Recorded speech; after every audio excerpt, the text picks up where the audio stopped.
Mayor,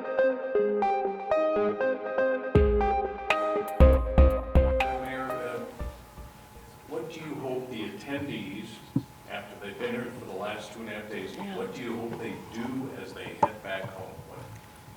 I think the big takeaway needs to be networking and taking action and recruiting people to take action, whether it's government or your friends or your family or your local non-governmental organizations or businesses. I mean, you can see very clearly that there's a sense of urgency, that we are all in a space of time that is really an integral part of our future existence, and we must act. And so clearly everyone is understanding that and not being drained by it, but are now taking charge and going to be leading. And part of the outgoing document was, we can't just talk about this, we have to definitely go home and Yes. take action. We absolutely can take steps toward a better future starting today. President Garces, what do you hope people take away from this conference? I think that to really build a sustainable, equitable, and peaceful world, we need to work together. And when we pronounce the word multilateralism, for me as a Spanish speaker, it's very difficult. But what it means is that we need today more than ever global leadership, collective action, greater solidarity, more cooperation, and we do need a strong partnership between, I represent 193 member states of the United Nations, but we cannot do it alone. We really need to hold hands and work together with youth organizations, with women organizations, with academia, with the private sector. And this conference was proof that we are in the same page. We stand for the same principles. And we have to, in my opinion, perhaps reread the principles of the Charter that are so relevant today, perhaps more relevant than they were 74 years ago. So we're very thankful to Salt Lake City, to its mayor, and to the organizing committee, and to the UN Global Communications that did a great job, and to the conference chair. And I'm very happy to be sitting here in a panel with almost all women. And of course, you know, we have to acknowledge the gentleman as well. But we've been so much used to be the opposite, to be the only woman. I'm in 74 years of history of the UN, I'm only the 4th female president and the first proudly from Latin America and the Caribbean. So there's a lot to do still on gender parity and women's rights. So Katelyn and Mario, the two of you, see you on TV. You took a leading role in this conference. Do you, as the youth representatives, do you feel heard in this conference? Are you hopeful of the result that is coming from this? Katelyn, I should share the statement we both prepared. Yes, I have a statement that we prepared, then I'll kind of answer the question. So just coming from all of the co-chairs, because Mario and myself are just two representatives. We have so many on the Salt Lake City side and the New York side, so just for everyone. We're grateful to attend the United Nations for acknowledging our role as partners, empowering us to demonstrate our leadership, and offering us a platform to raise our collective voice on issues that affect our lives today as well as in the future. So personally, I think that it's been a really, really cool conference. We did a rocking job, I think. Thanks to everyone, Maruxa, everyone who has helped us throughout the entire planning process. I think it really played out the way that we wanted it to. I definitely think that we're heard, but we weren't separated from the conference, because I know that was kind of an issue that we were running into, making sure that we did enough youth events, that we were visible and distinguished, but also that we weren't separated. So I think, personally, I'm proud of what we've done, and I think that it was really great. So. Yeah. Ditto on Ditto? that. We're just very happy. Estamos muy felices por esta oportunidad para tener los jóvenes en la mesa y gracias a las señoritas aquí que están apoyando a los jóvenes. Ms. Cardama and Ms. Smale, an amazing 3 days after a year of planning. Really, just how do you feel? Are you Are you happy that it was here in Salt Lake City and that you left the United Nations and came? I'm really happy it was here in Salt Lake City. Ever since I first met the mayor last summer in New York City, we've been talking about this, planning it. You and I have put a lot of energy into it, so have all the people who work with us. But I think what stuck out just now in the different presentations was the statistic 11 years. We've only got 11 years. And I really do think everybody can think back, what was I doing 11 years ago? It doesn't actually seem so long ago, and it isn't long ago. But we've got a distant goal, a really tough one to reach. And in a way, I sort of wish that David Bowie had titled his famous song 5 years, 11 years, because then we could use that to campaign. But if you remember, that goes 5 years, that's all we got, 5 years stuck on my eyes. Yeah. Well, for me, there's a lot of things that I would love to underscore in this moment. I think that the mayor was talking on social media on Sunday about a global village. It has really taken a global village to pull this conference together. And that notion of global and village together, I think, is very important. I think is what we've had.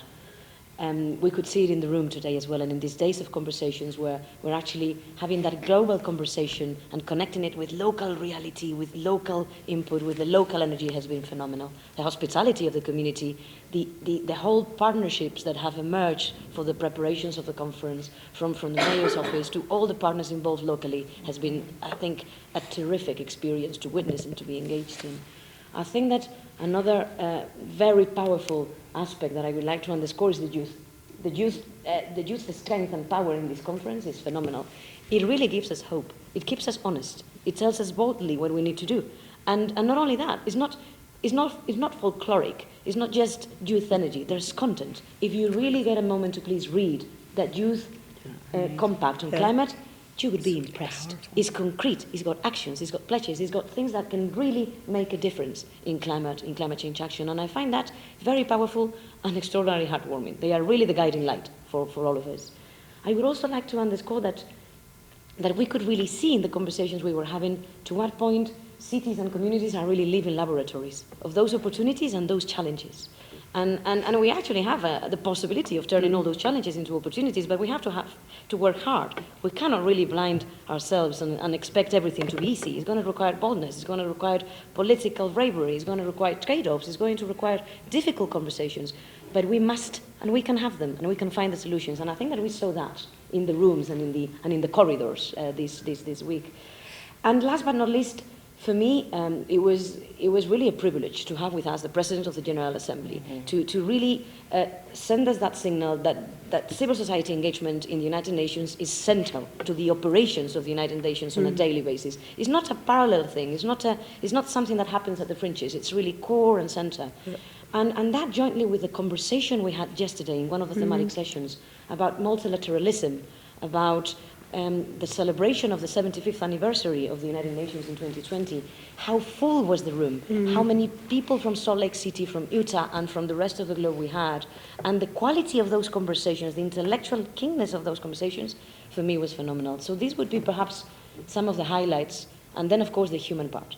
Frankly, I think that we experienced a lot of affection, a lot of hospitality, a lot of respect and understanding, a capacity of saying difficult things to each other, but saying them in respect. And I really, really would like to underscore that as well. Grano, Your Excellency, I have a question for you. What was your sort of takeaway, your highlight from today? Being here in Salt Lake City, but from what you heard from the youth and just in general, like what is your big takeaway to take back to the General Assembly now? I would say perhaps co-responsibility, because usually, we are so used to having, youth asking adults to do things and to say, you have to, and we urge you to, and we're so used to that, and it's part, of course, of what we need to do as a society. But today, I was really touched by the level of commitment and action-oriented narrative. Yes, we do have a problem. Yes, we can only solve it if we work together, but our contribution and our part is that. And I heard the reading of the Youth Climate Compact, and that was evident. So it is also about the youth taking the responsibility. So it's not that they are invited, they are part of it's because of optics that it's always nice to have young people around. No, they are crafters and shapers and key actors of what we need to do and of the future we need to build together. So that I think was extremely powerful. Ms. Cardama and UN Undersecretary General, what are your thoughts? I mean, this is the first time this conference has been held here in Salt Lake City, and first location in the United States outside of the headquarters. Do you see yourself coming back to the United States and working with other cities again in the future? I think life itself will show where we have the conference next and actually in what form, because let's not forget, life is speeding up rather than slowing down. And the technical possibilities, the one I alluded to right at the end, announcing new things on UN.org, we've got to push all that stuff much, much faster and much, much harder in order to just keep up with the contemporary offerings. I mean, no wonder people, they're not tuning into slightly dull and old-fashioned something. They want to be on the edge. But what we have is the themes that young people really want to address. And we do have also some of the solutions, or at least pointers to solutions, in the fact that we can gather people around themes and that we can convene conversations that don't take place anywhere else. Well, I think that what we have experienced these days, I think shows us the importance of taking the United Nations out of the headquarters in New York, to really live true to that idea of getting it closer to citizens, which has been central to the term in office of the President. I think it's been very powerful to witness that in action. It's not easy, because we are bringing notions that are not necessarily the day-to-day vocabulary or the day-to-day notions, of everybody on the streets.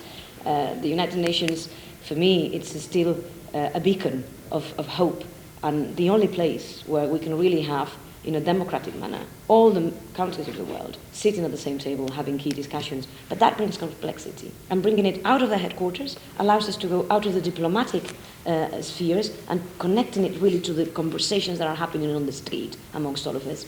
Where can we go next? I don't know. I think we need to go to many places. I really think that gatherings like this for civil society need to happen in many places.